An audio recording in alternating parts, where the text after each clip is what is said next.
एक गांव में एक सुस्त और कामचोर आदमी रहता था। काम धाम तो वह कोई करता न था, हाँ बातें बनाने में बड़ा माहिर था। इसलिए लोग उसे शेख चिल्ली कहकर पुकारते थे। शेख चिल्ली के घर की हालत इतनी खराब थी कि महीने में 20 दिन चूल्हा नहीं जल पाता था। शेख चिल्ली की बेवकूफ़ी और सुस्ती की सजा उसकी बीवी को भी भुगतनी पड़ती और भूखे रहना पड़ता। एक दिन शेख चिल्ली की बीवी को बड़ा गुस्सा आया। वो बहुत बिगड़ी और कहा, अब मैं तुम्हारी कोई भी बात नहीं सुनना चाहती, चाहे जो कुछ करो, लेकिन मुझे तो पैसा चाहिए। जब तक तुम कोई कमाई करके नहीं लाओगे, मैं घर में नहीं घुसने दूंगी। ये कहकर बीवी ने शेख चिल्ली को नौकरी की खोज में जाने को मजबूर कर दिया। साथ में रास्ते के लिए 4 रूखी सूखी रोटियां भी बांध दी। साग सालन कोई था ही नहीं, देती कहाँ से। इस प्रकार शेख चिल्ली को न चाहते हुए भी नौकरी की खोज में निकलना पड़ा। शेख चिल्ली सबसे पहले अपने गांव के साहूकार के यहाँ गए। सोचा कि शायद साहूकार कोई छोटी मोटी नौकरी दे दे, लेकिन निराश होना पड़ा। साहूकार के कारिंदों ने ड्योढ़ी पर से ही डांट डपट कर भगा दिया। अब शेख चिल्ली के सामने कोई रास्ता नहीं था, फिर भी एक गांव से दूसरे गांव तक दिन भर भटकते रहे।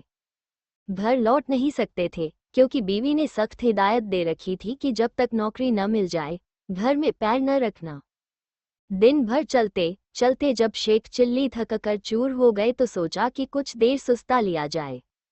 भूख भी जोरों की लगी थी, इसलिए खाना खाने की बात भी उनके मन में थी। तभी कुछ दूर पर एक कुआं दिखाई दिया। शेख चिल्ली को हिम्मत बंधी और उसी की ओर बढ़ चले। कुएं के चबूतरे पर बैठकर शेख चिल्ली ने बीवी की दी हुई रोटियों की पोटली खोली। उसमें 4 रूखी सूखी रोटियां थीं। भूख तो इतनी जोर की लगी थी कि उन चारों से भी पूरी तरह न बुझ पाती। लेकिन समस्या ये भी थी कि अगर चारों रोटियों आज ही खा डाली तो कल परसों या उससे अगले दिन क्या करूंगा, क्योंकि नौकरी खोजे बिना घर घुसना नामुमकिन था। इसी सोच विचार में शेख चिल्ली बार बार रोटियां गिनते और बार बार रख देते। समझ में नहीं आता कि क्या किया जाए। जब शेख चिल्ली से अपने आप कोई फैसला न हो पाया तो कुएं के देव की मदद लेनी चाहिए। वो हाथ जोड़कर खड़े हो गए और बोले, हे बाबा, अब तुम ही हमें आगे रास्ता दिखाओ। दिन भर कुछ भी नहीं खाया है। भूख तो इतनी लगी है कि चारों को खा जाने के बाद भी शायद ही मिट पाए। लेकिन अगर चारों को खा लेता हूं तो आगे क्या करूंगा। मुझे अभी कई दिनों यहीं आसपास भटकना है। इसलिए हे कुआं बाबा, अब तुम ही बताओ कि मैं क्या करूं। 1 खाऊं, 2 खाऊं, 3 खाऊं, चारों खा जाऊं। लेकिन कुएं की ओर से कोई जवाब नहीं मिला। वह बोल तो सकता नहीं था, इसलिए कैसे जवाब देता। उस कुएं के अंदर 4 परियां रहती थीं। उन्होंने जब शेख चिल्ली की बात सुनी तो सोचा कि कोई दानव आया है जो उन्हीं चारों को खाने की बात सोच रहा है।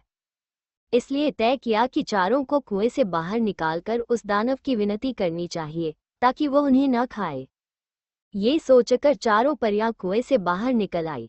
हाथ जोड़कर वे शेख चिल्ली से बोली, हे दानवराज, आप तो बड़े बलशाली हैं। आप व्यर्थ ही हम चारों को खाने की बात सोच रहे हैं। अगर आप हमें छोड़ दें तो हम कुछ ऐसी चीजें आपको दे सकती हैं जो आपके बड़े काम आएंगी। परियों को देखकर व उनकी बातें सुनकर शेख चिल्ली हक्के बक्के रह गए। समझ में न आया कि क्या जवाब दे, लेकिन परियों ने इस चुप्पी का यह मतलब निकाला कि उनकी बात मान ली गई। इसलिए उन्होंने एक कठपुतला व एक कटोरा शेख चिल्ली को देते हुए कहा, हे दानवराज, आपने हमारी बात मान ली, इसलिए हम सब आपका बहुत बहुत उपकार मानती हैं। साथ ही अपनी ये 2 तुच्छ भेंटें आपको दे रही हैं। ये कठपुतला हर समय आपकी नौकरी बजाएगा, आप जो कुछ कहेंगे करेगा, और यह कटोरा वह हर एक खाने की चीज आपके सामने पेश करेगा जो आप इससे मांगेंगे। इसके बाद परिया फिर कुएं के अंदर चली गई। इस सबसे शेख चिल्ली की खुशी की सीमा न रही। उसने सोचा कि अब घर लौट चलना चाहिए, क्योंकि बीवी जब इन दोनों चीजों के करतब देखेगी तो फूली न समाएगी। लेकिन सूरज डूब चुका था और रात घिर आई थी। इसलिए शेख चिल्ली पास के एक गांव में चले गए और एक आदमी से रात भर के लिए अपने यहाँ ठहरा लेने को कहा। ये भी वादा किया कि इसके बदले में वो घर के सारे लोगों को अच्छे अच्छे पकवान व मिठाइयाँ खिलाएंगे। वो आदमी तैयार हो गया और शेख चिल्ली को अपनी बैठक में ठहरा लिया। शेख चिल्ली ने भी अपने कटोरे को निकाला और उसने अपने करतब दिखाने को कहा। बात की बात में खाने की अच्छी अच्छी चीजों के ढेर लग गए। जब सारे लोग खा पी चुके तो उस आदमी की घरवाली जूठे बर्तनों को लेकर नाली की ओर चली। ये देखकर शेख चिल्ली ने उसे रोक दिया और कहा कि मेरा कठपुतला बर्तन साफ कर देगा। शेख चिल्ली के कहने भर की देर थी कि कठपुतले ने सारे के सारे बर्तन पल भर में निपटा डाले। शेख चिल्ली के कठपुतले और कटोरे के यह अजीबोगरीब करतब देखकर गांव के उस आदमी और उसकी बीवी के मन में लालच आ गया। शेख चिल्ली जब सो गए तो वह दोनों चुपके से उठे और शेख चिल्ली के कटोरे व कठपुतले को चुराकर उनकी जगह एक नकली कठपुतला और नकली ही कटोरा रख दिया। शेख चिल्ली को ये बात पता न चली। सवेरे उठकर उन्होंने हाथ मुंह धोया और दोनों नकली चीजें लेकर घर की ओर चल दिए। घर पहुंचकर उन्होंने बड़ी डींगे हाँकी और बीवी से कहा, भगवान, अब तुझे कभी किसी बात के लिए झींकना नहीं पड़ेगा। न घर में खाने को किसी चीज की कमी रहेगी और न ही कोई काम हमें तुम्हें करना पड़ेगा। तुम जो चीज खाना चाहोगी मेरा ये कटोरा तुम्हें खिलाएगा और जो काम करवाना चाहोगी मेरा ये कठपुतला कर डालेगा। लेकिन शेख चिल्ली की बीवी को इन बातों पर विश्वास न हुआ। उसने कहा, तुम तो ऐसी डींगे रोज ही मारा करते हो, कुछ करके दिखाओ तो जानूं। हाँ, क्यों नहीं, शेख चिल्ली ने तपाक से जवाब दिया और कटोरा व कठपुतले में अपने अपने करतब दिखाने को कहा। लेकिन वह दोनों चीजें तो नकली थीं, अतः शेख चिल्ली की बात झूठी निकली। नतीजा ये हुआ कि उनकी बीवी पहले से ज्यादा नाराज हो उठी। कहा, तुम मुझे इस तरह धोखा देने की कोशिश करते हो।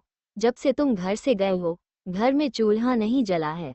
कहीं जाकर मन लगाकर काम करो तो कुछ तनख्वाह मिले और हम दोनों को 2 जून खाना नसीब हो। इन जादुई चीजों से कुछ नहीं होने का। बेबस शेख चिल्ली खिसियाए हुए से फिर चल दिए। वह फिर उसी कुएं के चबूतरे पर जाकर बैठ गए। समझ में नहीं आ रहा था कि अब क्या किया जाए।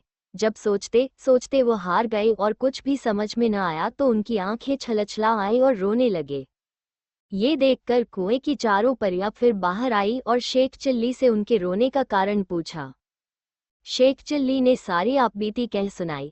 परियों को हंसी आ गई। वे बोली, हमने तो तुमको कोई भयानक दानव समझा था और इसलिए खुश करने के लिए वे चीजें दी थी, लेकिन तुम तो बड़े ही भोले भाले और सीधे आदमी निकले। खैर, घबराने की जरूरत नहीं, हम तुम्हारी मदद करेंगी। तुम्हारा कठपुतला और कटोरा उन्हीं लोगों ने चुराया है जिनके यहाँ रात को तुम रुके थे। इस बार तुम्हें एक रस्सी व डंडा दे रही हैं।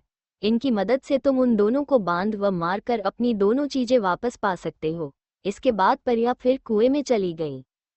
जादुई रस्सी डंडा लेकर शेख चिल्ली फिर उसी आदमी के यहाँ पहुंचे और कहा, इस बार मैं तुम्हें कुछ और नए करतब दिखाऊंगा। वो आदमी भी लालच का मारा था।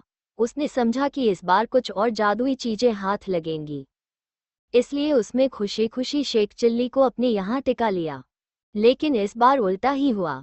शेख चिल्ली ने जैसे ही हुक्म दिया वैसे ही उस घरवाले व उसकी बीवी को जादुई रस्सी ने कसकर बांध लिया और जादुई डंडा दनादन पिटाई करने लगा। अब तो वे दोनों चीखने चिल्लाने और माफी मांगने लगे। शेख चिल्ली ने कहा, तुम दोनों ने मुझे धोखा दिया है। मैंने तो ये सोचा था कि तुमने मुझे रहने को जगह दी है, इसलिए मैं भी तुम्हारे साथ कोई भलाई कर दूं। लेकिन तुमने मेरे साथ उल्टा बर्ताव किया, मेरे कठपुतले और कटोरे को ही चुरा लिया। अब जब वे दोनों चीजें तुम मुझे वापस कर दोगे तभी मैं अपनी रस्सी व डंडे को रुकने का हुक्म दूंगा। उन दोनों ने झटपट दोनों चुराई हुई चीजें शेख चिल्ली को वापस कर दी। ये देखकर शेख चिल्ली ने भी अपनी रस्सी व डंडे को रुक जाने का हुक्म दे दिया। अब अपनी चारों जादुई चीजें लेकर शेख चिल्ली प्रसन्न मन से घर को वापस लौट पड़े। जब बीवी ने फिर देखा कि शेख चिल्ली वापस आ गए हैं तो उसे बड़ा गुस्सा आया। उसे तो कई दिनों से खाने को कुछ मिला नहीं था, इसलिए वह भी झुंझलाए हुई थी। दूर से ही देखकर वो चीखी, कामचोर, तुम फिर लौट आए। खबरदार, घर के अंदर पैर न रखना, वरना तुम्हारे लिए बेलन रखा है। ये सुनकर शेख चिल्ली दरवाजे पर ही रुक गए। मन ही मन उन्होंने रस्सी व डंडे को हुक्म दिया कि वे उसे काबू में करें। रस्सी और डंडे ने अपना काम शुरू कर दिया। रस्सी ने कसकर बांध लिया और डंडे ने पिटाई शुरू कर दी। ये जादुई करतब देखकर बीवी ने भी अपने सारे हथियार डाल दिए और कभी वैसा बुरा बर्ताव न करने का वादा किया। तभी उसे भी रस्सी व डंडे से छुटकारा मिला।